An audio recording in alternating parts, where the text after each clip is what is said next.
জাতীয় নাগরিক পার্টি হবে না কোনো চাঁদাবাজের আশ্রয়স্থল, এমন হুঁশিয়ারি দিয়ে দলটির দক্ষিণাঞ্চলের মুখ্য সংগঠক হাসনাত আবদুল্লাহ বলেন, আমাদের পরিচয় ব্যবহার করে যারা চাঁদাবাজিতে লিপ্ত তাদের জন্য এনসিপিতে জায়গা নেই।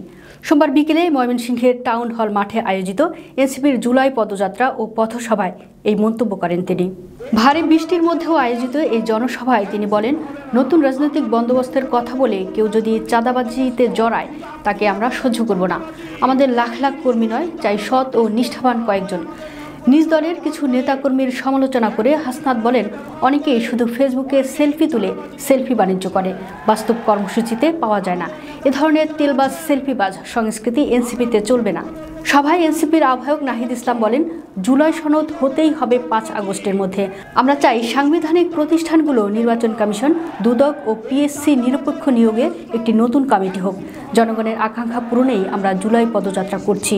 ময়মনসিংহ বিভাগের উন্নয়ন প্রসঙ্গে নাহিদ ইসলাম বলেন, ব্রহ্মপুত্র নদকে হত্যা করা হয়েছে। বিগত সরকার শুধু গণতন্ত্রই নয়, প্রকৃতিকেও হত্যা করেছে। আমরা চাই পরিবেশ বান্ধব উন্নয়ন এবং সুষম বন্টন। তিনি ময়মনসিংহবাসীকে 3 আগস্ট ঢাকায় অনুষ্ঠিতব্য জুলাই সনদ ঘোষণাপত্র কর্মসূচিতে যোগ দেওয়ার আহ্বান জানান। একটা সেলফি তুলে ফেসবুকে সেলফি বাণিজ্য করে, প্রশাসনে ছবি বাণিজ্য করে, এদেরকে প্রতিহত